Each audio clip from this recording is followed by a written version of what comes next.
and the architect of what it is.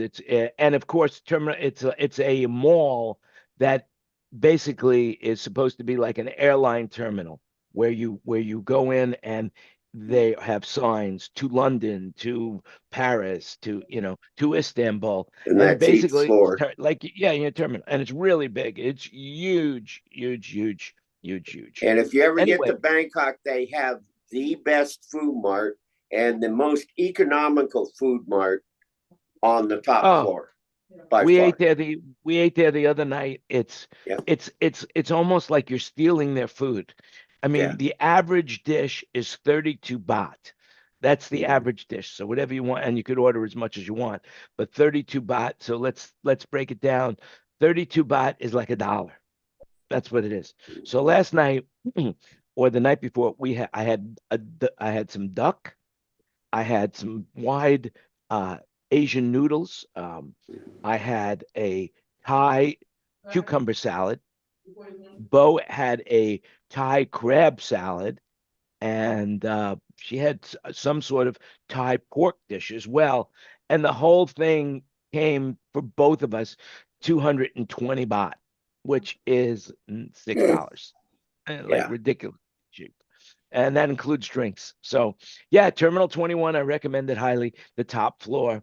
But it's also a mall. So they've got a top supermarket, which would be like like an Albertsons or a Vons or a Gelson's or a Whole Foods. Burgers or It's a whatever. nice Yeah. market. But anything you think you could buy in a mall would be at the Terminal 21 Mall. And by the way, speaking of that, let's welcome everybody. Hi, everybody. This is our 187th meeting, Thinking Out Loud with Friends.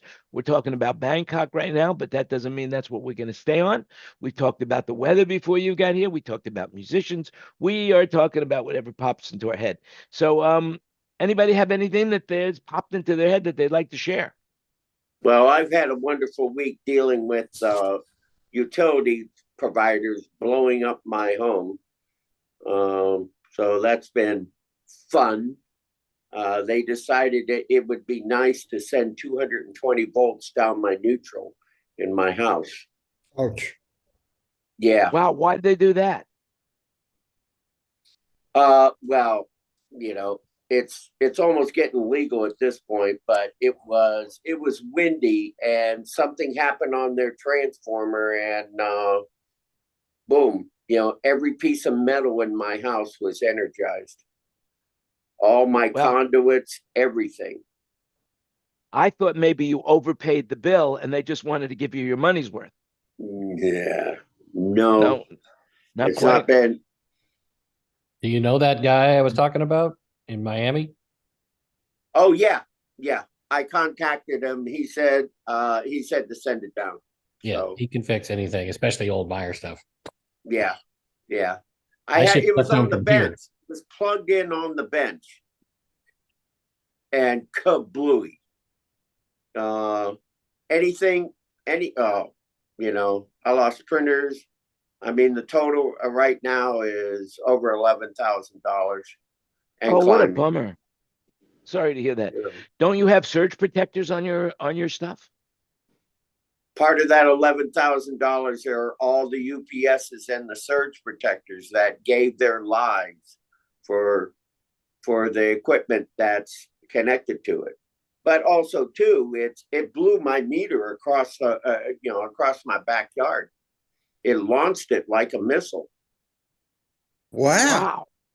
So So was it 200 volts or 220,000 I volts? had I have single phase coming into my house. So normally in America it's you get one leg 110, another leg 110. You got a neutral.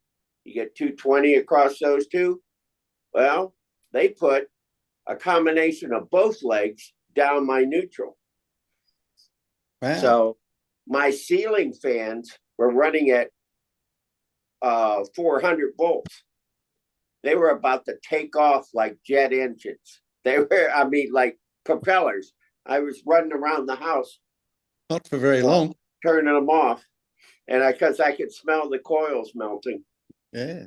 Wow. It, Now, was that it's everybody in your neighborhood or just you? Myself and a person on the other side, the same person, both of us on the same transformer. Now, how is their responsibility going to shape up in to help you get through this tough time? My insurance company is going after the utility. Utility's saying it's an act of God because it's raining, and the insurance company's going, hello, this is Florida. It rains every day. Come back with a better reason. So they're arguing it out. I just got to pay the deductible. It And just I got a amazes whole pile. me. Microwaves. Oh, yeah. Sounds, Greg, Just like you be- got high voltage down your house lines. The Huh? primary side of it sounds like you got a short from the high voltage of the transformer down your lines. Yeah, it was a transformer sending, sending voltage down the neutral. It was a fused neutral, is what it's called. Hmm. You're being Yeah. punished for Ron DeSantis. Yeah. Yeah. Yeah. We're all being So- punished for Ron DeSantis. That's it. Even no matter where you are, that's about it. So, Yeah. I read Okay, one so- of the banned books. oh That's my what God, it no. was, and they detected it. It was an e-book. They saw it. It's all over. Well, So- we've gone 187 shows without talking about politics. I can't believe it. And a Christmas show. So There you go. I mean, it's so, easy to talk about politics. I mean, but Nah. if we're gonna go down that path, we might as well. No. Well, Merry Christmas, everybody. yeah. It's our Christmas show, I guess, because we won't be, Christmas is in a couple of days. It's the 20th right now, where you guys are, the 21st for me. Does anybody have any plans for Christmas? Anybody got anything special they're doing for Christmas? David, what are you doing for Christmas? Vegas now, right? Well, I'm in Vegas right now. I'll be home tomorrow, and then I'm going to stay home, try to get stuff done. So no Christmas plans, not this year. I'm working on New Year's. That's tough enough. I don't know what Well, I'm doing New there. Where Year's you now, playing on? are you- Are you with the Hotel California band or? No, they're not working until January 24th. They Okay. take December off. So Gertie, how many What- shows you've got for New Year's?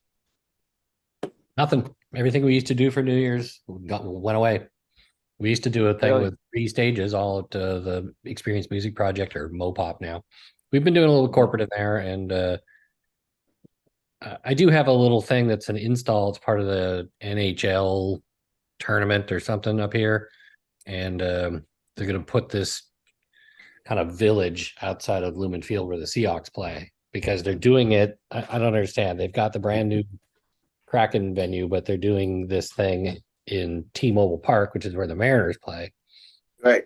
And they're going to walk out of there and go into this weird NHL village thing with all these different restaurants and bars and stuff. And so I'm just putting up a bunch of X40s and a bunch of UP Juniors and stuff. Is that going to be on the back. 1st of January? We put it out on the 28th. It runs 29th, 30th, and 1st, and then we take it out on the 2nd. But they've got a guy it's some event producer from out of town, like from Colorado or Are something. they hosting the Winter Classic this year in Seattle? Yeah. That must be Yeah, what it they is. are. yeah. Oh, Tina. okay. Okay. But Yeah, they turned the I saw baseball the thing. stadium into a hockey rink when they have a brand new hockey rink like 6 miles away. Oh yeah. I love those. That's the thing, though, Kurt. They did it a couple years back in Soldiers Field. Yeah. In Chicago, in the middle of the winter. They did that. I mean, it's kind of cool, but then again, too, I wouldn't go to see a hockey game freezing my butt off. In a stadium, especially Chicago Stadium.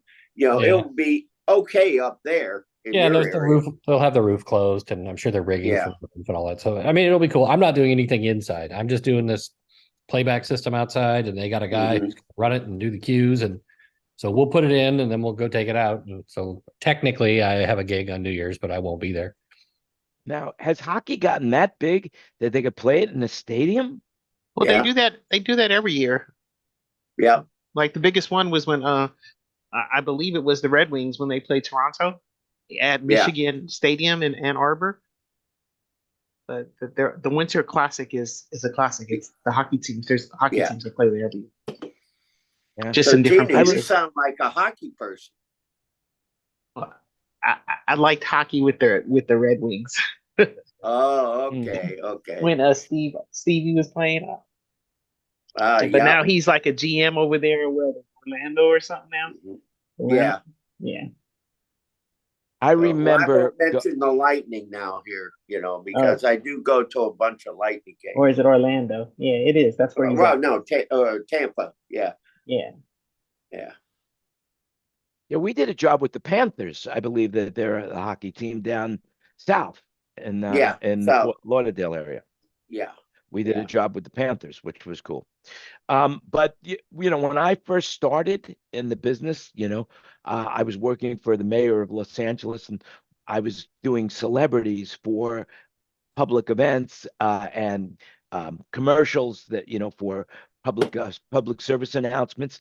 And Jerry Buss had just bought the Kings, and he couldn't get anybody to come to see the Kings. It was before, and he hired me to invite celebrities down to see the Kings play so that we could get more publicity so that people would start coming down. That was before you got Gretzky on the team and all that other stuff. And now, of course, hockey has exploded and it's huge. So, but that was my little contribution to making hockey a staple at the Staples Center. I guess that's where it is.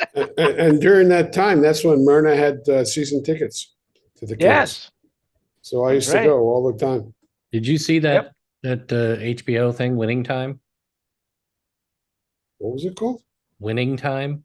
Oh, Winning Time. No, about the Lakers. Yes, it's Yeah, awesome. no, it's I'm on my. not even like a huge basketball nut or anything, but it's really great. Yeah, Can't it's sitting on recommend my. it. It's sitting on my TiVo waiting for a It's- year now. And Watch it. Winning Time is on what? Netflix? Amazon Prime? What's it on? I don't Probably remember. Prime, I think. Yeah, it might have been Amazon Prime. I It's- saw I mean, it. I did see it. It's so hard to choose which streaming services that you should have, but basically, what do you guys have? I mean, Wayne, what do you use down in Australia? Do they have Amazon Prime down in Australia? Do they have Netflix down in Australia? What do they have in your neck of the woods? Well, they definitely have Netflix, but I can't tell you any information on that because I don't have any of them. How do you watch movies? No. Oh, really? That's how you do it? Unbelievable. It's not, I don't watch movies very often. I understand. The dogs are bowling. Woo. Oh, shit. Whose woofle was that? I don't know. Maybe it was Come on. something from. That's us. Oh, that's you, David. Oh. Well, I'm glad they're Very good. adding to the show. That's Yeah, about well, it. they're very talkative. Now, David, you have how many TiVos now? I'm waiting for the dog to stop. I have I have 5 TiVos, and we have Prime, Netflix, Hulu, Disney Plus, Apple, Peacock. We got them all. Yeah. Because my wife is in the business and she's got to watch her clients, so we have them all. Wow, Maybe the it's dog one is that the really dog would excited. watch What's right now. going on there? What are you Yeah, getting? A it's quite- delivery? Quite talkative. I don't know. All of a sudden, he started barking. Yeah. Sounds like a beagle. Well, I would recommend anybody who has Netflix to watch Rebel Moon. It's a new sci-fi thing. A very good colleague of mine, and he did sound for the entire movie.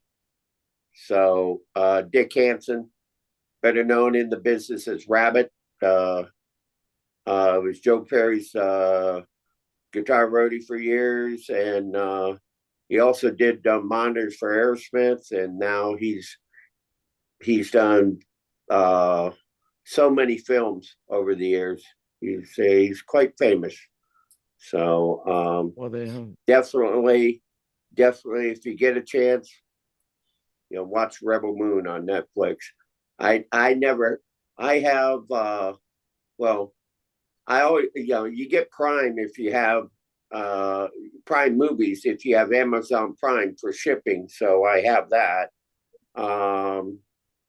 I do Max and Paramount, and that's and then I just added Netflix this year.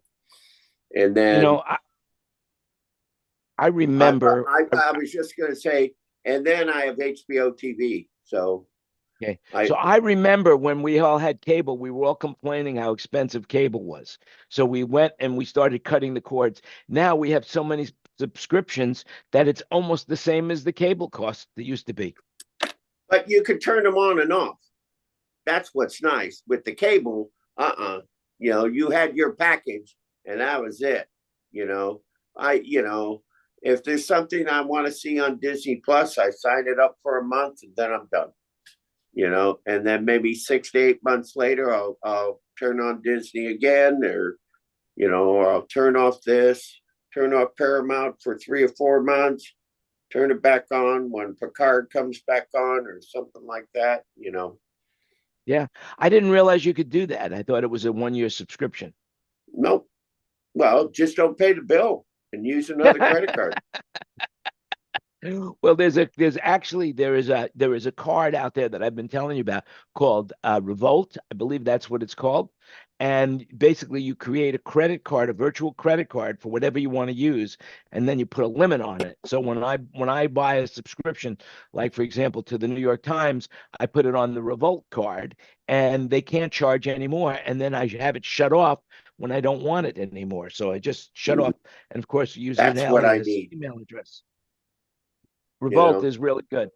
I think they're having a special right now too, is that if you turn somebody on to it, you both get $75 or something. I'll look into it, and if I do, I'll send it to you. Yep, shoot me an email on it, Dan, or message me on it. I'm interested in that because I'm tired of rotating credit cards. I just tell, if it gets... Revolt is really cool in that respect. You just create a virtual card and you set the limit on what you want on the virtual card, and you put an expiration date, or you could cancel it at any time.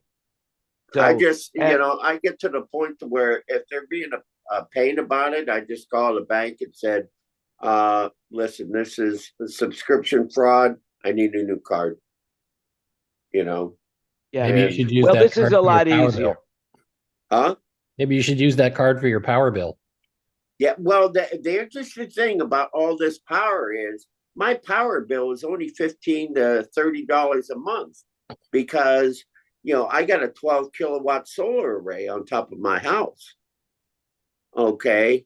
So that ain't no big thing, but you still got to have, you can't totally cut the cord in Florida as far as power is concerned, unless you got a generator, which I don't have. Well, even if you do, they want you hooked to the grid so they could buy the energy for you from you. It's basically the law that everywhere in the United States, where if you're generating positive energy, that they have to buy it from you. Yeah, when all this mess happened with my neutral, my transfer switch on my solar panel went kabam. It said, I don't want any of that. And well, at least you saved something. Game. Yeah. At least, it's not everything got kablooey. David put in some sort of system at his house that would probably have, if you had it in your house, probably would have survived that as well. Right, Dave? I don't know. I got a whole house generator, and they put in a giant surge protector for the whole house. Right. So I don't know how that, but if you have a whole house generator, it's the same thing. You have to have an auto transfer switch. Right. Because what that does is it cuts off the power side so that you're not sending energy back when these guys are trying to fix, wires that are down in water that they may be standing in. You know what I'm saying? So Well, I definitely have an auto transfer switch. Whether it's solar or whether it's a generator, whenever they see anything weird going on the on the utility side, it's a huge magnetic clamp, and it goes clack, and it just disconnects you. Yeah. So, Well, I mean, the transfer switch, the normal use for it is, of course, when the power goes off, the generator goes on, and it just switches over. But I don't know how a whole house surge protector would work with what no, you it have. wouldn't. No, because I mean that's the reason why my main breaker didn't blow, because the voltage was coming in on the neutral.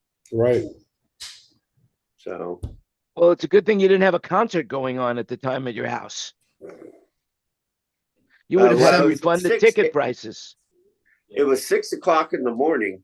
If I knew it was going to happen, I probably could have made a whole bunch of money on YouTube views by showing what my meter flying across my backyard.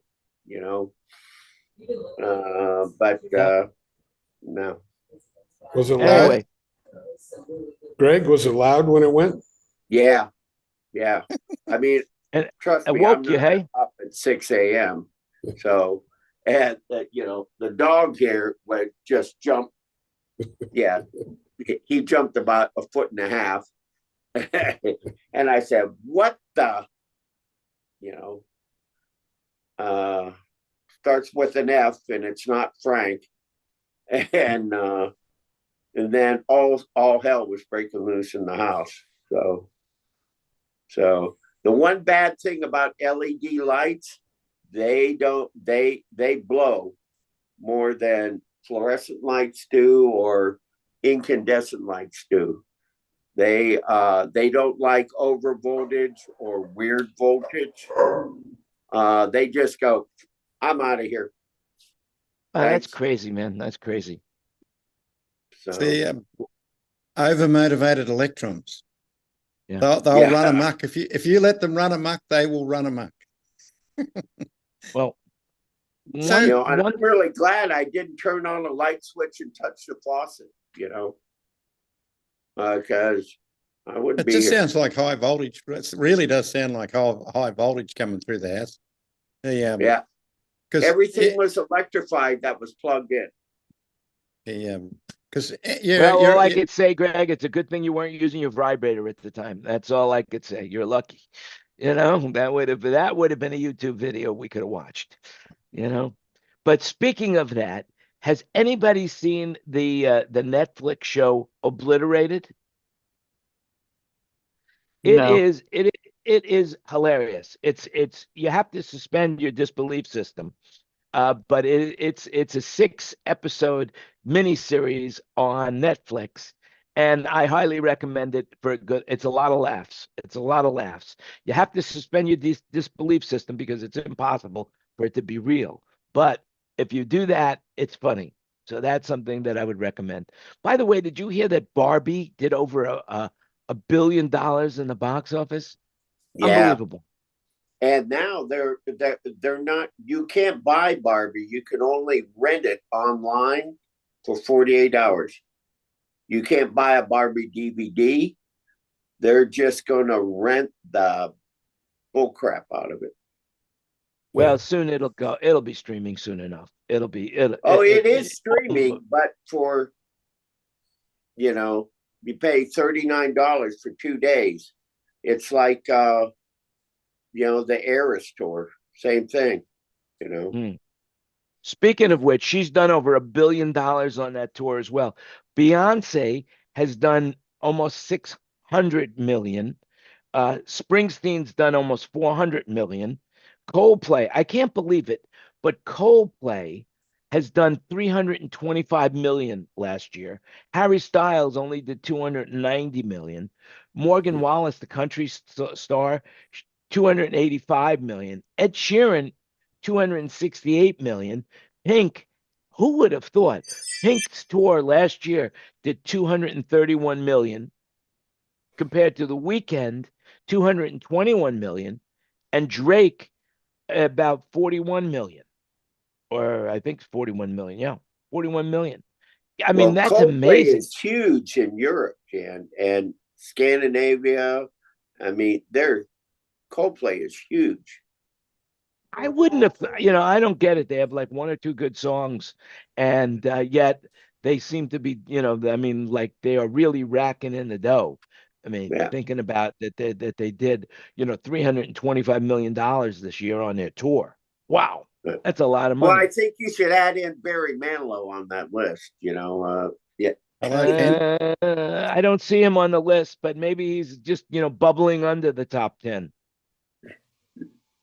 Hey, Ken Newman's in the room, ladies and gentlemen. Hey, Jan, who were you talking about that you don't think was very good? No, I didn't say. I just didn't think that they had many songs that would warrant that kind of money, and that was Coldplay. Oh, they do stadiums. They are huge, man. Yeah. They are freaking huge. Do you follow them at all? I look at them on Instagram and they play huge shows with sellout crowds. And Yeah, what's really cool about how they do it, they put up a like 200 yard by 200 yard spring loaded dance floor, and that generates energy, and they go ahead and take that energy, and they have transfer switch, and it pays for the lights. And then also you pay extra. They have 200 like Peloton bikes that are hooked up to generators, and so you watch the show and you're pedaling while watching the show. Maybe that's what happened to your house. Was Coldplay playing in Florida that day? Somebody was, yeah. Some guy got the Oh camera my on at the gosh, stadium? that's insane. Do they do that everywhere they go, Greg? They have been. They did it here. Yeah. Wow, that's amazing. Yeah, and they have That's electric more than semis. They're amazing. not Teslas. I think they're Volvos. Volvo makes an electric semi, really? Mm-hmm. That's amazing. Yeah, Volvo Well, anyway, does make an electric semi. well, that is so. What number are they on the top grossing tours? Dan, what number Number were 10. they? Hold on, I just deleted it, but give me a second and I will put it back and see if I could. I don't know. They were I in the think they were top like 5, I 320. think. Yeah, I think 325 million. Let me see if I can get it. It was Taylor, Tina, you have it still Beyonce, on the notes? Springfield, and What do you need? The tours. What position was Coldplay in the Number 4. overall scope? Number number four. 4. Wow, That's top amazing. grossing. So it was Taylor Swift, Beyonce. What was after that? Bruce Bruce Springsteen. Springsteen. Wow, how about that? Well, it's too bad, all those bands, they have to divide it up amongst the bands. Taylor, it's just Taylor. Yeah. Well, she's giving it away like there's no tomorrow, man. She's Well, giving good it for away. her. That's amazing. Good for her. I mean, everywhere she goes, she picks some charities and gives away millions and millions of dollars to the charities.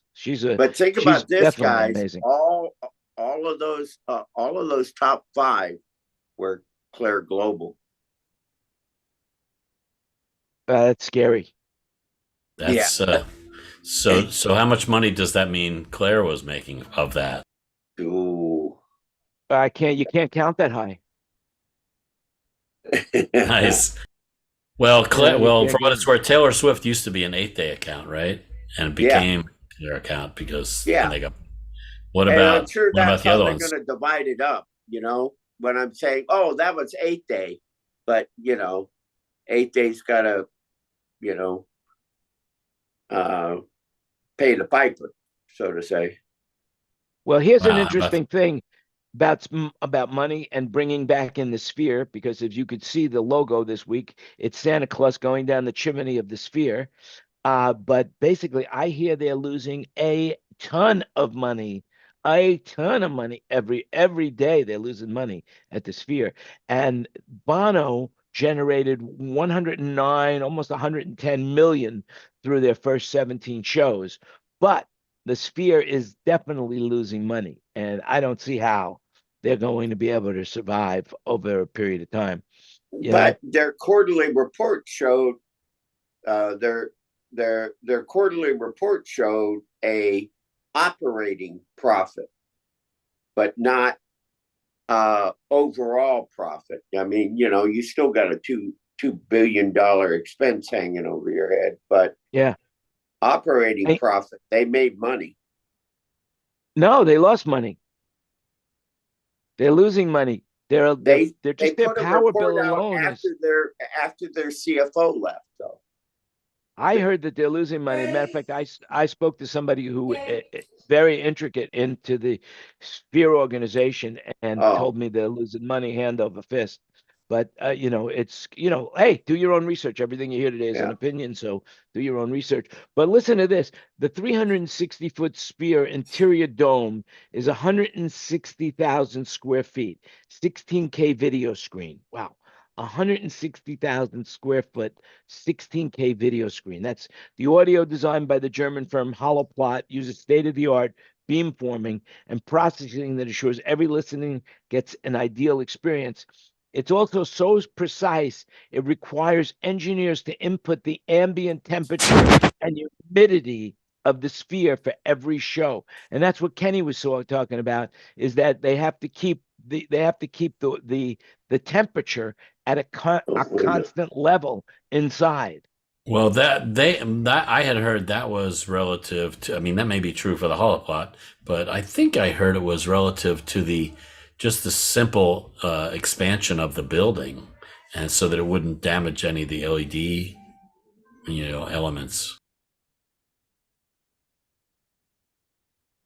Yeah, well, I would bet that would be the thing. I mean, sitting out in the Las Vegas heat, it could get up to 120 degrees easily, baking on those tiles. Right. Look, Easily. look at what's going past Greg's house.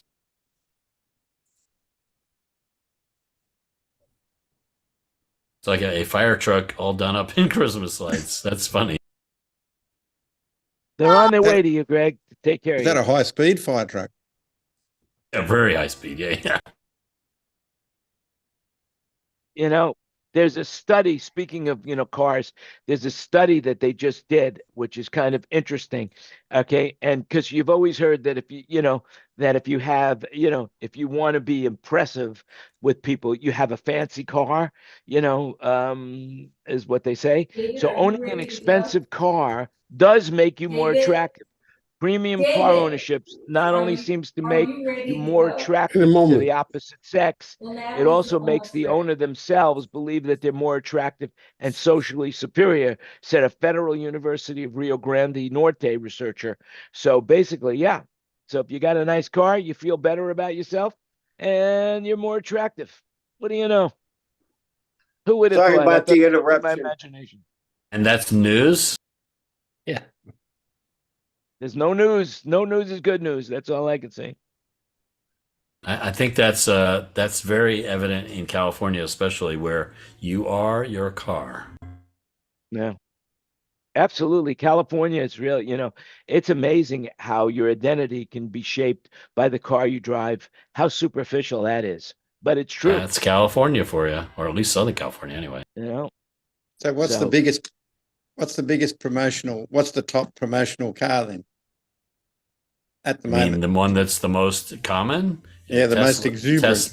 Well, I think Tesla. Everybody has Teslas everywhere, and but there's fancy cars. If you go to Beverly Hills, you see all the fancy cars, right? Ferraris and Rolls Royces and McLarens, all those things. So which would be the top one of exuberance? McLaren. I've always been a big fan of the Rolls Royce. Some of the Rolls Royces really can get up there in value, and they're just really cool, especially the convertible Rolls Royces. Have you ever driven one? Never. I've never driven a Rolls Royce. My friend Daniel leased one for a little while just to see what it was like, because there's the takeover of my lease kind of program. So he was able to, there you go. That's great, Kurt. AMC Pacer. So Yeah. Oh, gremlin. Sorry. Gremlin. So Gremlin. sorry, didn't mean to insult your gremlin. And that's what, a Rolls Royce. Is that a Rolls Royce there, Wayne? Yes, it is. Yeah, it's a convertible Rolls Royce. I don't know. Oh, yeah. That's a Corniche. Yes, Well, that's The whole about as thing close about as I'll get to a Rolls Rolls-Royces- Royce. and Bentleys, those are the cars that you want to ride in the back seat. Somebody else drives. It's like it's Yeah. like Unless it's a riding in Bentley in coupe your living room. you Yeah, wanna very, ride yeah, in. very nice. I gotta go. Bye-bye, everybody. Bye, Bye. David. Have a- Happy Bye, holidays. David. Christmas, David, and Happy- happy Happy New Hanukkah. Year. Merry Christmas. Talk to you Yeah. soon. All right, I've Bye, bye-bye. David. 54 Merry Austin Christmas, Healey in the- everybody. Thanks for sharing. Yep. I got Alright. a 54 Austin Healey in the garage that needs to get rebuilt. Wow. Nice. Wow, that's a nice car. 1954. Is it an Austin Healey Sprite? No, it's a B4 or something. Wow. Okay, I'm not sure I know what that is. Doesn't have the but, bug eye lights. It's more classic looking. Wow. My dad bought it from a guy that was a vice president at Boeing, and it was his summer driver car to work, back in the early 70s. When I was a little kid, I could ride in it. And it was so low that my dad, he would smoke a cigar sometimes, and he could lean over and crush it out on the pavement at the stoplight. Yeah. Wow, that's low. And so I got own a that. Lotus I've got Europa. I got a second engine. I've got all the little badges and all the hard stuff to get. He just shut it off and was going to rebuild it, and then he never did. So now I've had it for about 10, 12, 15 years now. How Well, about it's something that? that you got to be motivated to do that. You got to be motivated. You I'm know? going to do Aerosmith's Gamble here right after Christmas. And then after that, maybe I'll dive into the car. Very good.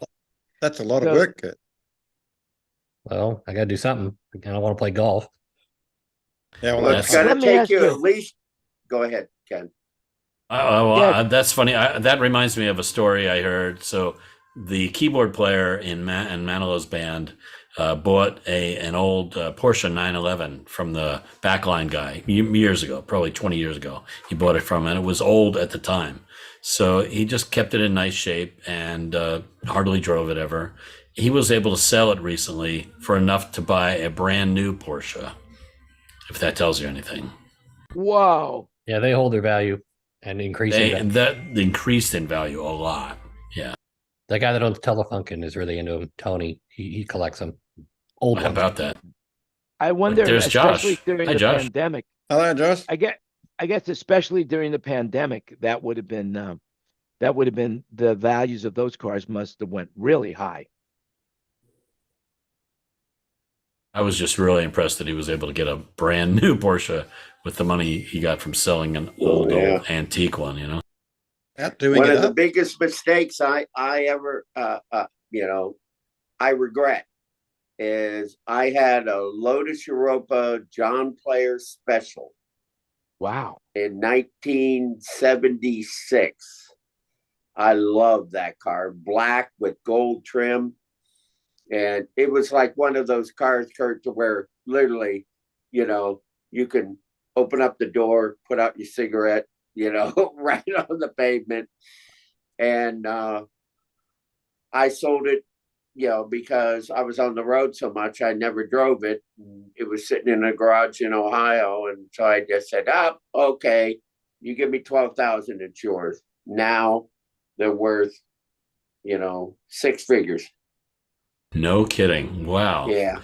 Who knew? Boy, if your crystal ball had been working, Yeah. you would have held on to it, but who knew, right? Yep. Well, yeah, that's it. Yeah. So- In those days, you probably could buy a gallon of gas for 35 cents. Yeah. But, then again, too, me on the road in those days and the way things were in those days, it's a good thing that I wasn't driving, I can't say the same, I thought I was a good driver no matter what, I guess I was. Very few accidents in my life. I've been very fortunate. Although, I've had less than my fair share. The accidents are just not fun, no matter how you look at it. Most of the accidents I've been in were somebody else's fault. So, but it's still, you're part of the accident. So anyway, we what go. else do you guys want to talk about? That's what it looks like, Ken. Oh, that's a bit flashy. Wow. Oh wow, how about that? Doing a Well, I car. hope you get a chance to work on that and bring it back to its original glory. Yeah, I mean, I know a little about car. I rebuilt a couple things, but British cars are different, and there's a tool set for it apparently called like Whitworth or Wentworth or something like that. It's not metric and it's not standard. It's something else. And if you don't Yeah, use those wrenches, then you'll strip the bolts out. Interesting, but it's some sort of a hex type of thing. Yeah, it's not like Yeah, I a mean, it sort of looks like a torque regular wrench. socket wrench. It's not US standard and it's not metric. It's some Oh, other interesting. dimension. What is it, Imperial? I don't know. I must be. I think it is Imperial. I've got some Whitworth spanners here, and I've got Imperial spanners, and I've got metric spanners. I quite enjoy doing cars up. Well, I've done a few up and my current car is 39 years old, which I was working on this morning, and it dribbled petrol all over me because the bloody petrol pump's leaking, and I need to replace it. But I've done a bit of a temporary repair, and hopefully it'll last for a couple of weeks until I get a pump. That's impressive. Today, you can't, with the new cars today, you can't do it yourself. I mean, I would think with the way they're basically all driving computers. So you really can't. Not do only it. You can't that, really it's fix them for drive and yourself. replace. You know, there's no turbo rebuilds anymore. You know, you just buy a new turbo. Period. So if I build Yeah. a big road case, can I ship this thing to you, Wayne, and have you fix it for me? I don't know. I might take it's hard work rebuilding cars. I've rebuilt two. It might be cheaper to ship you here.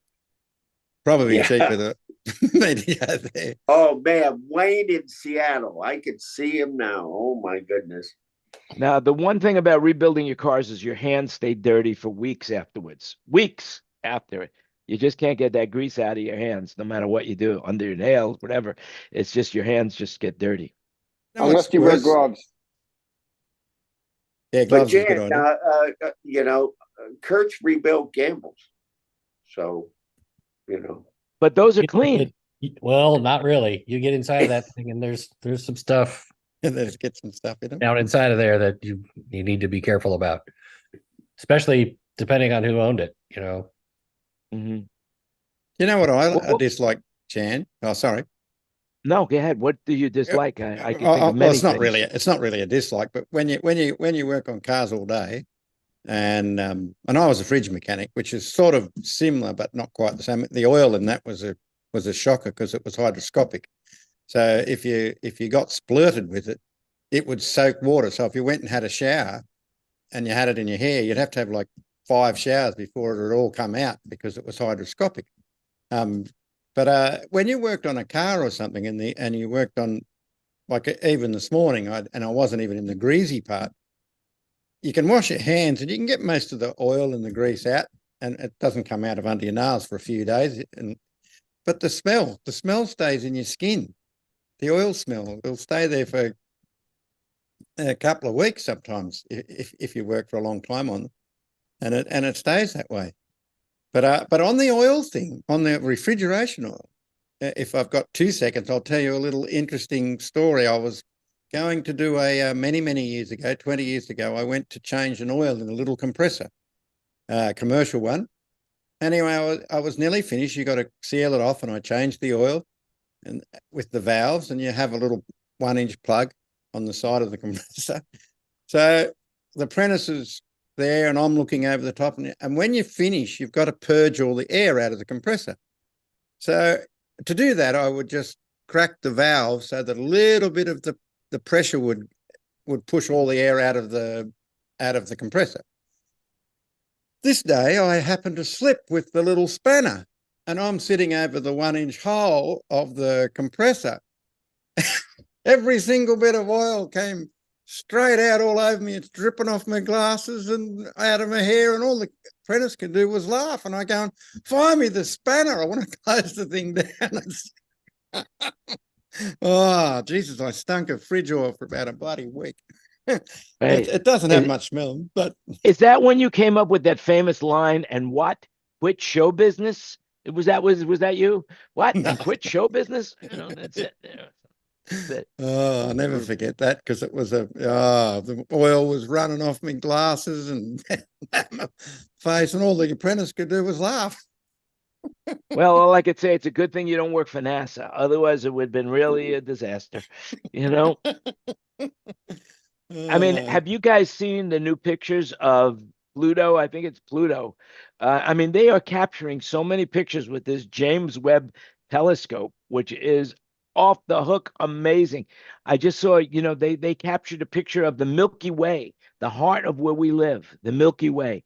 If you haven't seen these photos, Google photos from James Webb, and you will be amazed at what they have there. Amazed. You could just end You know? up with Dragnet reruns, though, too. You could. I would Yeah. think that would be something that you might, because of the Webb telescope, Jack Webb. I get it. Yeah, yep. See, I'm slow, but I'm not that slow. That's it. That was a Jan level comment, I think. Yeah. Yeah. It was. Hey, Targeted. listen, on that same topic, they just passed legislation to all private space organizations that they got to clean up their junk after their launches, and their dead satellites, because the amount of space junk right now is getting to the point where I don't know whether any of y'all saw the movie Wall-E. It's exponentially increasing, and so they've mandated that commercial space organizations have to clean up their third stages and all their satellites. They have to figure out a way to deorbit all that stuff to where it burns up and it doesn't hurt anybody, or send it to the sun. So you mean there's lots of satellites out there that are no longer functioning, but they're still orbiting? Yes. Oh yeah, and space junk, And things that have bits and fallen out. pieces, I mean, there's bits and pieces of the booster that sent up Sputnik still orbiting orbiting the Earth. Holy shit! Wow, and it's not an endless amount of space, apparently, right?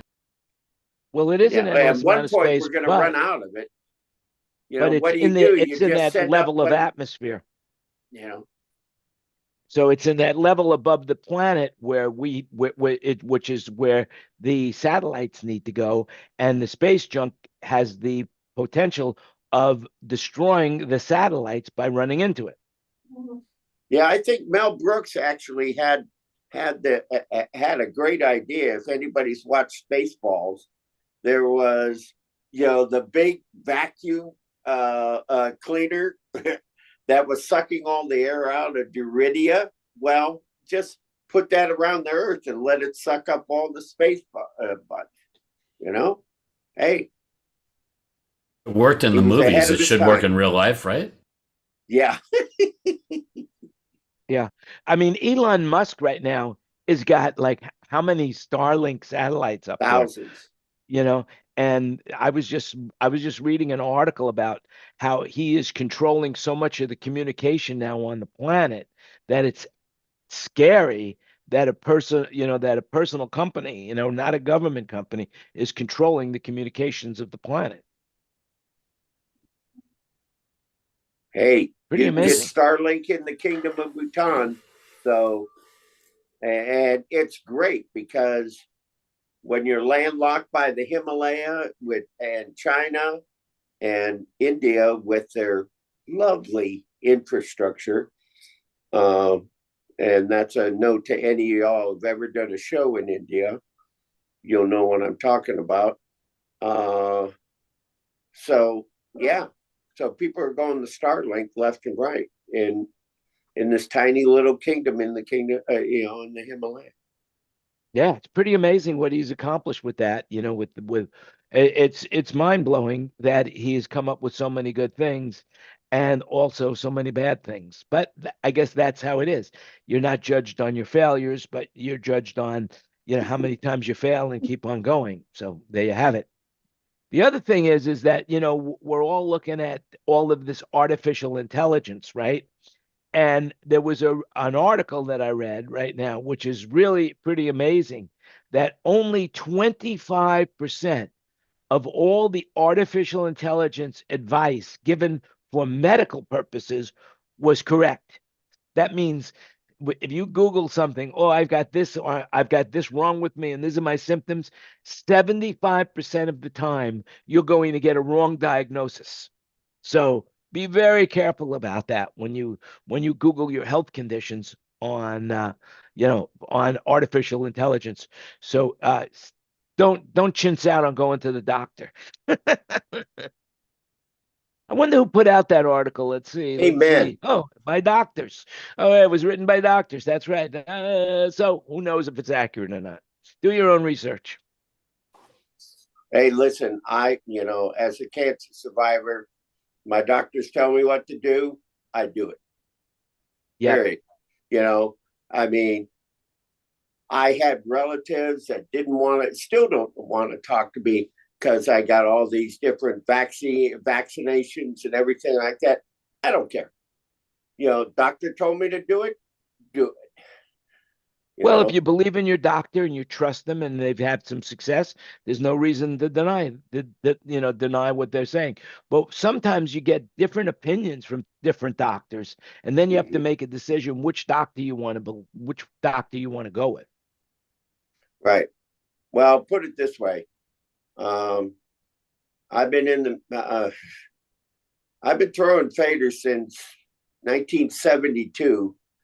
And I'm 70 years old and I'm still alive. Yeah. Well, one thing I will say about it, and not specifically about you, Greg, so don't take this personal, but basically psychologists say they can't meet the growing demand for mental health care, right True. now. Yeah. So if, I mean, I think we all need it, especially after what we've all gone through in the last few years, that, mental care is really important. That was one of the reasons why I started this show, is just to, give people a place to go to and express their opinions while they're being locked down. And now it's, continued to go. It's continued to grow. It's continued to evolve. But what I read also in the health magazine right now, that loneliness epidemic right now, I'll read what this says. This is from the Surgeon General. The Surgeon General report found that people were becoming more isolated in the past few decades, but the COVID-19 pandemic exacerbated the problem. Research showed that 1 in 2 Americans reported feeling lonely or in isolation. In 2020, Americans spent about 2 minutes a day interacting with friends in person, down from 60 minutes a day almost 2 decades earlier. Young people aged 15 to 24 were hit particularly hard, reducing their in-person social interactions by 70% in 2020 compared to 2 previous decades. So I could see that that's happening. And I just want to let you know that we are here for you. And if you need somebody to talk to, well, at least once a week, you have an opportunity to come in and join us. So anybody have anything they want to say about that? Well, it shows also too how the increased people are going down an internet rabbit hole more and more since the pandemic than they were before. Okay. You're talking about all these conspiracy theories, everything like that, raising to the top. I'm not talking politics. I'm talking crazy things, if you have time on your hand and you don't talk to people, all you do is you just,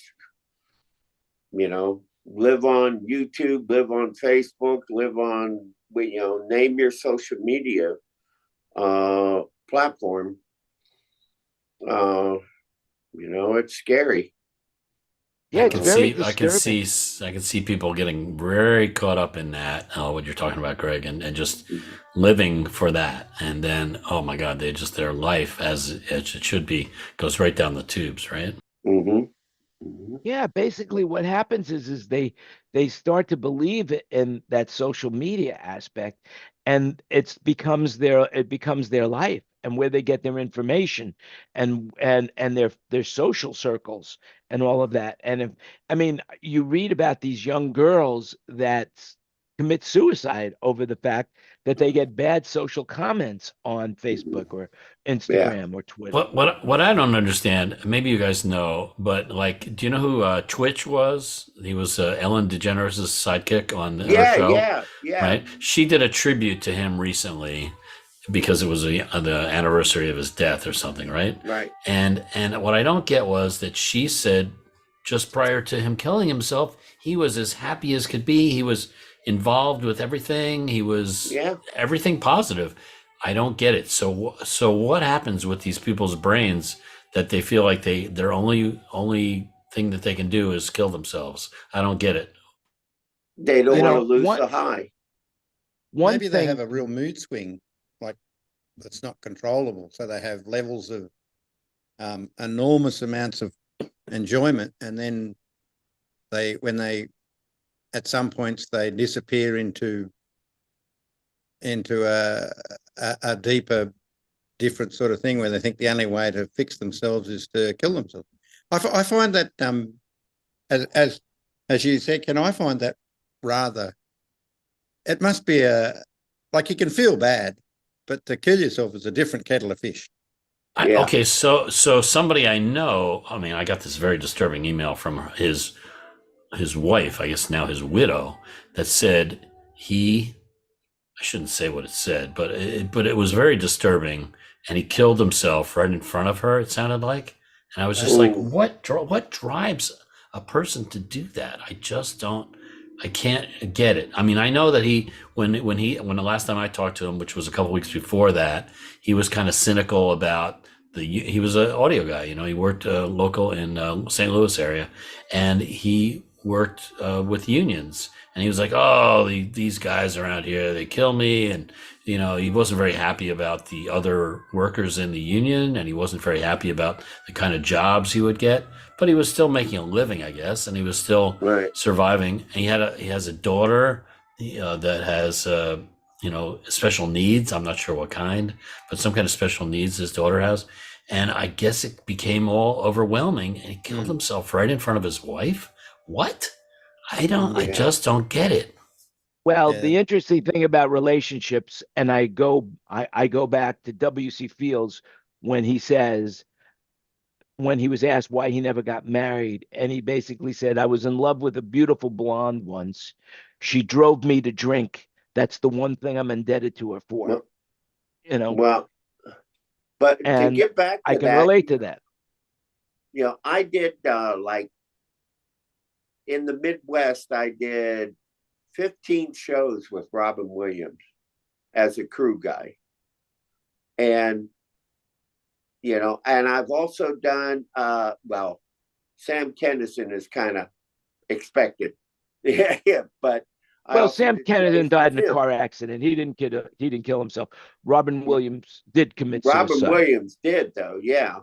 And, you know, and I never saw that in anything. He was, you know, he was great to the crew and sit down, he'd just come in and he'd sit down at dinner time with the crew out there, just be cutting up with everybody. Really, And but then, that's the problem with Robin Williams, that he never shut off. He just Right. never shut off. Every time I was with Robin Williams, and Robin Williams was good friends with Jonathan Winters. And when I was living in Hollywood, we play tennis at the Oakwood Gardens Apartments in Burbank, and then we'd go to the Honey Baked Ham. And Jonathan Winters lived at that Honey Baked Ham. He loved it. It was a little coffee shop, that they served honey baked ham, and he would just go. And Robin Williams would come in there and visit with him. And when he was there, it became unbearable. After a while, you had to leave because it was just Right. too much. He didn't know when to shut off. But the problem with Robin Williams, what I heard, was that his last movie hadn't done well. He was having a lot of problems. His success was dwindling. And that I don't know if that's a reason to kill yourself or not. But the one thing I wanted to say is that the one person that really upset me the most, and I can't figure out why he would kill himself, is Anthony Bourdain. Now, this guy Yeah, seemed to me like he no had the kidding. best life of anyone imaginable. He had a beautiful girlfriend that he was in love with. He was a food critic. He traveled all over the world. Everything was paid for. He was successful to a point where he could still blend in with people and not have to worry about people saying, "Okay, I get a selfie with you," and that kind of stuff. But still, nonetheless, he killed himself, Yeah. and that's It's one. crazy. I just don't get it. That's what I don't get about. I hear Right. about these suicides, and I go, like, what? Who just said it? That it's one thing being depressed, and one thing being like you're down and out, but to kill yourself, that's Well, I think, Jan, because this is being recorded and broadcast, we should say if you feel like that, there are resources in each one of your countries. You know, Google that can and help give you. them a call. Yeah, you they do know. have a crisis helpline Right, for those right. people that are going through Right. mental There's crisis. all I kinds. mean- There's all kinds of different crisis hotlines for each different. I mean, I know there's like we did shows for. I can't remember the name of the organization, but it was an organization of that helped like basically gay kids that were having a problem with being gay, and they would be there for them. I can't remember the name of the organization, but anyway, it was fantastic that they were there for these kids that had questions and like were thinking about suicide. They could call and talk to somebody who would make them feel good about life again. But I don't get it. What flips that switch from, well, I feel really lousy to, oh, I want to kill myself? That's a drastic switch, right? Yeah, Well, I there's agree, got to Ken. be some sort of thought process running through your mind that you can't solve. It's a dilemma that you can't figure out an answer for. And so basically is you're in such despair that that's the only solution that you can come up with, but it doesn't make any sense to me. Right. I, Well, I personally see the thing. I guess the problem I'm having is that I can't picture it, any life situation being so bad that the only solution is to die. And I guess that's I what happens, can. right? I can, and it would be the only consideration I would see in that is that if you've been diagnosed with a chronic disease that is debilitating you, and that, for example, Lou Gehrig's disease it could be an example where all of a sudden you no longer have control of your muscle functions and your mind is still alive, but you have no way of expressing who you are as a person. I could see that might be something. Or if you have chronic cancer, whereas the pain is just eating you up alive and you can't survive because of the pain, then I could see that. I mean, we do that That's for Oregon. dogs. We do that for dogs. I mean, if we had a dog that was in a lot of pain, we would euthanize the dog. You know what I mean? But But with that's different, humans, though. not so much. That's different. Then it's a complex subject. I have a relative who has done. I mean, she's an angel.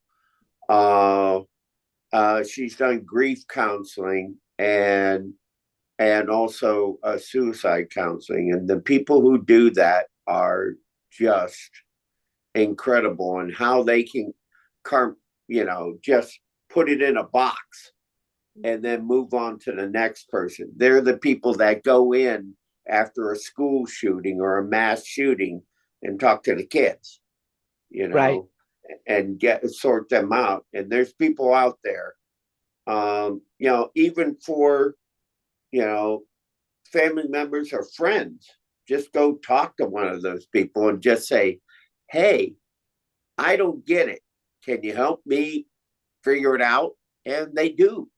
So, I mean, I think you should watch comedy. I think it's a Yeah. great way to cheer yourself up, is to watch comedy. I mean, seriously, I mean, I know people like people that who have gotten sick and they've just watched comedy, and laughter is the best medicine.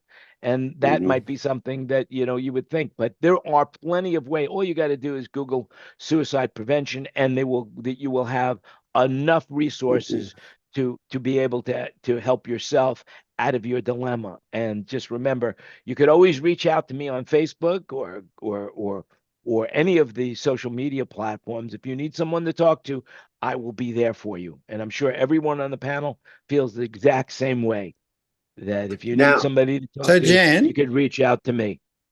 if I may, sorry to interrupt there, but I just got a bit keen to say, I was like Ken was saying, how you go from I don't understand how it goes from, everyone can feel really bad, like enormously bad at some point in their life.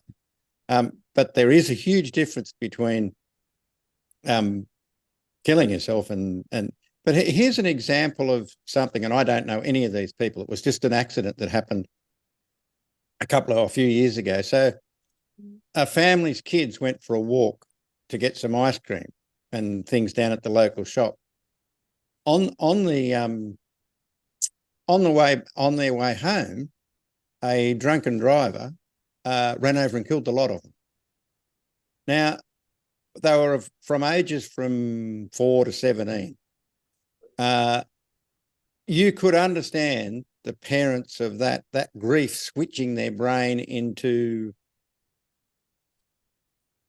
can the human brain deal with that amount of grief? That's what and they're still surviving, but what happens after a while, Well, And- it's basically, I'm just going to cut you short here a little bit, Yeah, because you're right. basically it's something that does happen, and everybody is different, but there is support out there for you if you need it. And with that, I want to thank you for, this has been a very heavy conversation just before Christmas. I don't really want to, Yeah. We go went down into the it. path of this. Happens. Just remember, I wanted to bring this up, saying that, Kurt, we all have been geolocating your Santa decorations this holiday season. They're Have safe. they stayed in place? For all of you who don't know, last year, violent people came and accosted Santa and I think Rudolph. Frosty. No, they took Frosty. They stole took my Frosty. inflatable Frosty off of my front yard. Has he survived this year? Yes. well, they Change probably future. wanted it for their own yard. They were so enamored Oh, with I know where it is. that they The guy's said, got it up I gotta across have town. it. No, Yeah. my daughter found it. I mean- I drive by it every day. It's somebody stole my address sign. I bought this really nice address sign that just had the number on it. It said 1821. And the guy across the street stole it from me. Around the corner, he came and said, "Oh, put it on my house." Before we leave the whole support line thing, one more point. There Yeah. must be some kind of a helpline or resource for people with a sweater like Josh has. Yeah. Yes. Oh, what's wrong with my sweater? It's a Christmas No, Darth it's his Vader sweater. ugly Christmas sweater now. Come on. It's a depressing, ugly Christmas sweater. This is like Oh, dark okay. and That's bad. why I got it. And Oh, the it's only thing Vader. nice on it is candy canes. Yeah. Josh, Hey, where listen, are you though, right now? he's- I'm at home, Where's home? What state? Wisconsin. Good. Oh Lord. We have No no wonder you're snow. depressed. Yeah, Well, we're the depressed Packers because of our haven't been Packers. doing good. I mean, if the Buccaneers can beat the Packers, Well, I'm already betting that the Panthers are going to beat the Packers on Sunday. That Carolina's going to win. Yeah. Well, there you have it. Well, Hey, I but- was just gonna, but- to your defense, Josh, I was just gonna say, well, you look like you're at a gig, so you're wearing a black, you're wearing black. I was doing a little Christmas concert thing tonight, and I got another one It tomorrow looks like a night, so- Darth Vader sweater, I guess. Is that what It it is. is? Darth Vader. It's Yeah, a Darth there you Vader go. sweater. Star Wars Darth That's it. Vader. And in my Force front be yard, I with got a. you. And Merry in my front Christmas yard- to you too. And in my front There's a yard, guy I that got needs the helpline. Yeah. and I got a baby Yoda in my front yard, inflatable Christmas baby Yoda. Very nice. Really, really In a nice. manger? No, Oh, okay. I might offend some of my neighbors. I might make some of my neighbors mad. So If you did guys- anybody get anything cool for Christmas, or anybody know what they're buying themselves for Christmas? Anybody buying anything some cool? New glasses. I bought myself a whole new power toolkit. Wow, congratulations. That's awesome. And What brand what are you did you getting go for with? yourself? I went with Ryobi out of Home Depot. They were having a special up here, so I went Good with brand. them. Yep. I got about Ken, what are you $800 buying worth of yourself? Ryobi tools for like $400. What's your favorite tool in that Ryobi set of tools? Right now, it's the multi-purpose tool that they got, the battery operated multi-purpose tool. I've used that. I'm using that a lot. Just doing And- work around the house. So it's a drill type thing? It's a kind of hard to explain. It's got like a little. You can put either a blade on there, you can put a sander on there, you can put whatever you want on there. You can use it for sanding stuff, or you can use it to like if you got a sand. Like I'm using it at an install, I have to cut a little piece of wood away. So instead of taking like a Zawzar skill, so I could take this and it'll do the wood cutting for me and a real nice precise. I see. Very cool. So Ken, I Yep. was watching some of Barry Manilow's Christmas show. On Oh, YouTube. you can get it we there in talked Australia? about that. That's Well- on. That's on again tonight in the U.S. By the way, NBC. You check your local listings because tonight on NBC you'll see Barry Manilow's. It's called A Very Barry Christmas, Yes. and it's sound by not me, but I did the sound at the show where he performed. So the Well, ones right I saw now, were it's YouTube it's ones. The Opry. Night at the Opry on NBC. Oh well, it's not that one. It's not that maybe one. it's after that. But it, Wait, what did you see? I think I saw live ones because it wasn't the. I don't think it was the finished. It was very good, very good. But gee, he still performs in the band. It's great. He still performs fantastic. He, for someone that's in their 80s, it's and they had. And I did like where they had the piece of footage I saw, which was someone's camera on the telly. So it could have been one piece I saw from YouTube, but some of them were live, and it was all very good. But Well, I like to say these last few years, if I have as much ambition as he does when I'm his age, I'll be very happy. He's quite an ambitious young man. I mean, inside he must be 25, and he's always changing this and doing that, and always trying to make something better. It's pretty amazing. The guy is like driven. I don't get it, but good for him. It he just enjoys goes to show that he loves what he's doing, and that's really why. Or I love something like that. He loves. Props to you, Ken, for the live mic that far away. I tell Yes. you that much. That's a way of life, Greg. That's just a way of life. That's what we do. You know, I get sort of on average one person per show in Vegas coming to me afterwards and saying either they're saying how great the sound was and how did I do it with him holding it so far away, or they say, is he lip syncing because he holds that microphone so far away? You know? Yeah. So my question to you, Ken, was, and I was watching all that, and I've watched it many times, and I'm going, that is hard work, having the mic that far away. I see now that he's got in ears, so that would assist enormously in game before feedback. But how do you even that out to use a point where the threshold of the compressor is in when the mic's like down here somewhere, or? Well, yeah, unfortunately, compression doesn't come into play very much because I'm always going for whatever the maximum level is that's possible, because he doesn't sing very loudly and he doesn't sing very closely most of the time. Sometimes he's right on it, but the challenge is it would be one thing if he just wanted a little music in the background, but he wants the band to be in the foreground, and it's like constantly a challenge to keep the voice and the music balanced nicely so that you can hear both of them well, and with the voice well on top, so that you hear every little bit of emotion that he's putting into it. It's challenging, but usually I can succeed at the challenge. Like when we did shows at Radio City Music Hall and we had to use the house system, and all they gave me into the house system was a left, right, and subs, I was at a loss because I just turned it up till it wanted to ring, and I said, that's as loud as it's going to get.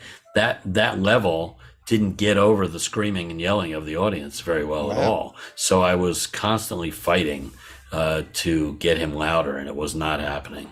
Just because they have the room well covered with their sound system, and that includes the orchestra pit, which is right in front of the stage, which means it's going to be a little hot right on the stage. And a normal performer with the microphone right up to their mouth singing pretty loudly, you can get that to 95 dB. But if you're singing quietly from 6 inches, 12 inches away, you're not going to get that to 95 dB very easily. You know what I mean? So it's because of the gain before feedback issue.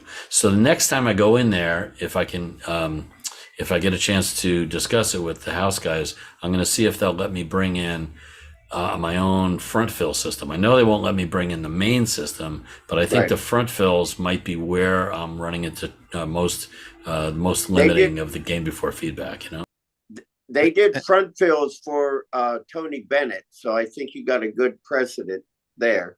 What exactly did they do? What did they do with Tony Bennett? They did front fills. That's all I heard from, you know.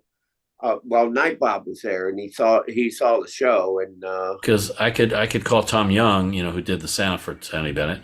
I could ask him, but the thing is, they don't typically have front fills. They have the front fill or the front coverage of that area is from the center cluster, which is basically right over the stage. It was down on the sides. It was on the sides. Oh, I see. Yeah. Well, I'm not sure what the possibilities are, but I'm going to try to work on increasing the gain before feedback quotient at Radio City, because we're going there again in April, and I don't want it to be the same as the last time we were there. It was not good. Well, you'd have to. Well, you know what I thought, Ken? Then. I go ahead. I'm sorry, Kurt. You have to get them to mute a zone, a downfill zone, or the bottom part of this cluster. You know, just turn that. Yeah, they I mean, the house guy Mike was very helpful. Gradually, we did 5 shows. Over the course of the 5 shows, I think he was gradually lowering that to try to help me out, but he didn't tell me till after the 5th show. By the way, was that better tonight? I was like, wait a second, you didn't tell me. So I didn't realize I maybe had some more headroom that I didn't have the previous night. And it wasn't like I was, you know, raising my level, hoping that it wouldn't feed back or something. I was just going for what I knew worked. And, it was not what it should be. Let's put it that way. But yeah, that definitely we need to control some zones, and they're not into that necessarily. They use their system as a system, and it covers the room properly. And if the performer is right on the mic and is singing at a reasonable level, I'm sure it works fantastically. But I'm not sure what they do with Broadway type stuff that goes in there when they're using you know, labs. Yeah, so that I don't know. They must do something different for that also, right? Because you know that's another gain before feedback challenge, right? Yes, absolutely. Well, people also Ken. People also embed microphones into clothing. Embed them into like a lapel. You know, well, they can embed them into anything, but I think that you just need a clear shot from the mouth to the capture of the capsule of the microphone.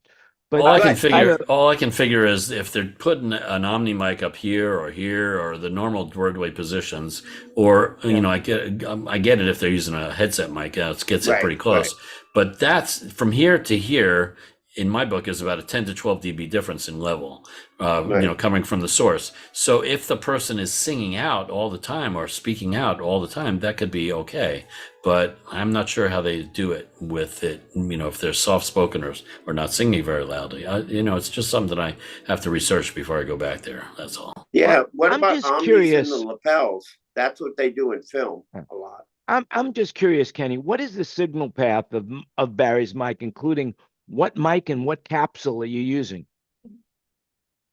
Well, it's a long story about what kind of microphone we're using, so I'll shorten it up and say I used to use when I started on the gig in 1992, it was an SM87 on a Vega UHF wireless, and that worked okay. But then one day, my friend Harold Blumberg said, "Hey, try this new microphone that just came out. It's called the Beta 87. Here's a wireless Beta 87." And I used that, and I never gave it back to him because it was so much better than the 87. And the Beta 87 was the mic I used until I stopped working for him in, I don't know, 2004 or something, because it was directional enough that it had a decent amount of gain before feedback. It had that nice crisp high end that he likes anyway. So it was golden. But then when I came back to work for him in 2012, I said, well, I guess we should use the latest, greatest mic from Shure.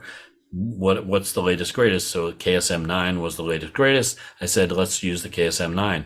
And I've regretted it ever since, because if we were using a Beta 87, I would be not as worried about gain before feedback. So anyway, it's a KSM9. And the interesting thing about that is that so his monitor scheme is a little different than the average monitor scheme. The monitor guy controls his monitors, but I send him a mix minus of the show, minus the lead vocal, minus the main piano, and then he puts that mix minus in all the speakers, and then he puts the lead vocal and the main piano in his ears.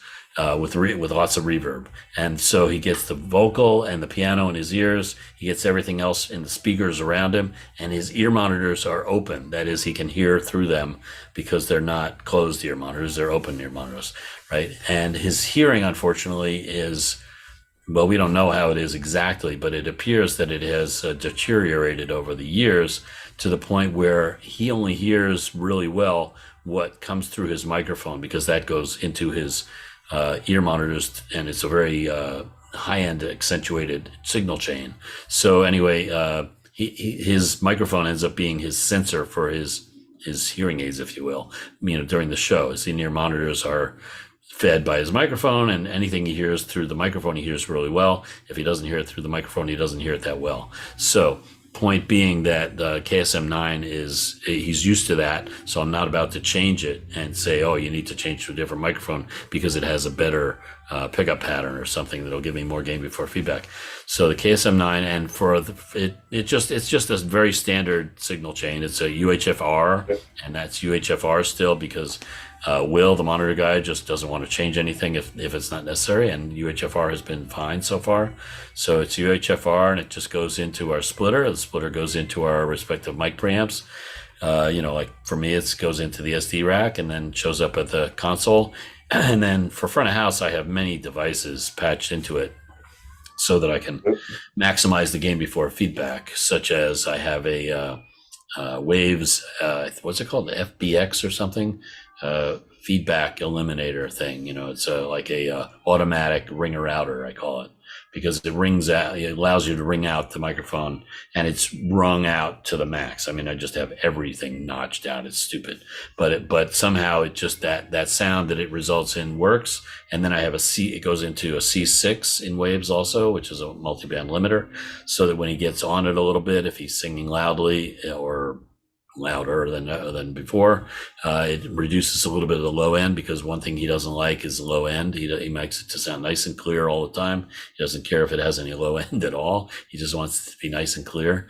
And then it goes into the processing in the channel, and then it goes to a drummer. What's the drummer compressor? Like a 1960 or something like that. Just for the fact that I can reach for that knob and turn them up if I need to.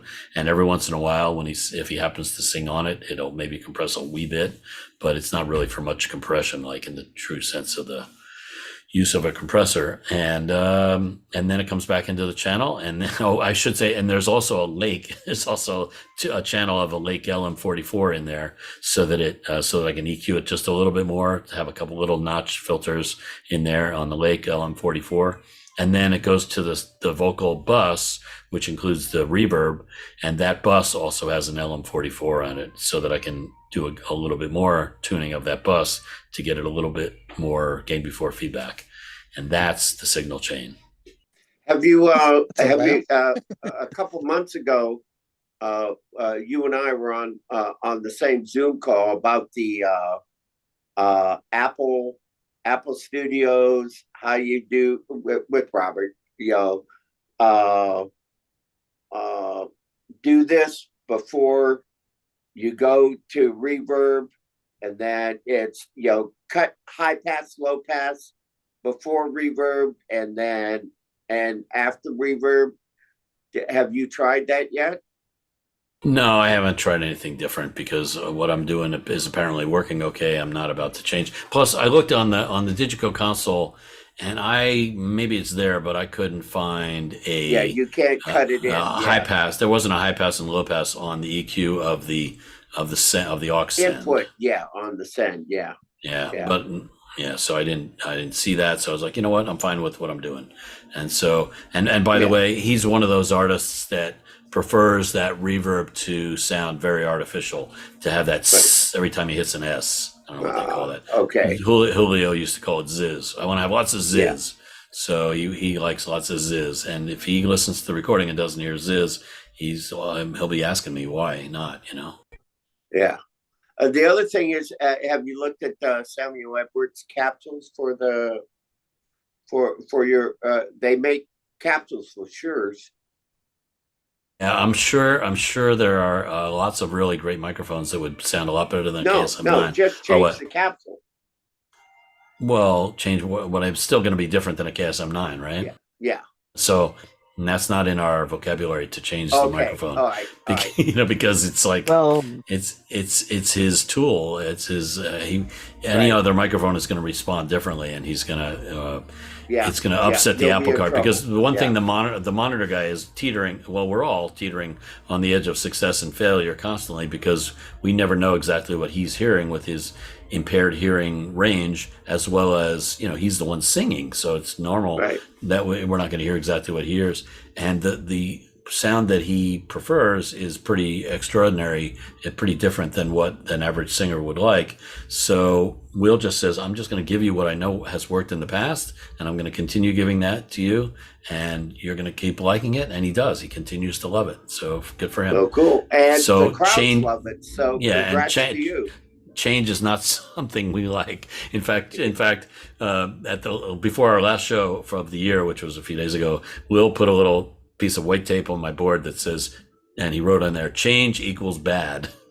Yeah, that's great. So Will is not into change. So you're not going to Vegas anytime soon, then? No, February, middle of February sometime. I think we start back up in Vegas. Yeah. Okay. All right. Well, listen, I thank you for sharing that with everybody. We are now been way over our scheduled time for Zooming to the real world out there and social media. I want to thank everybody and wish everybody a very, very Merry Christmas. We'll be seeing each other before the New Year's, but I just wanted to say thanks so much. Wayne, thank you for the cup of coffee. Really appreciate it. That was very generous of you, more than kind. And I do want to thank you for that. And with that in mind, because we're so late, I just want to say bye to everybody. Just remember, everything you heard today was an opinion, so do your own research, and remember, you make it happen. So everybody can say good night, goodbye, whatever, and then I'm going to sign off. So there you go. Everybody out there in the world, thanks for watching. Remember, you make it happen. Have a great Merry week. Christmas. And Merry Christmas, and we'll see you again real soon.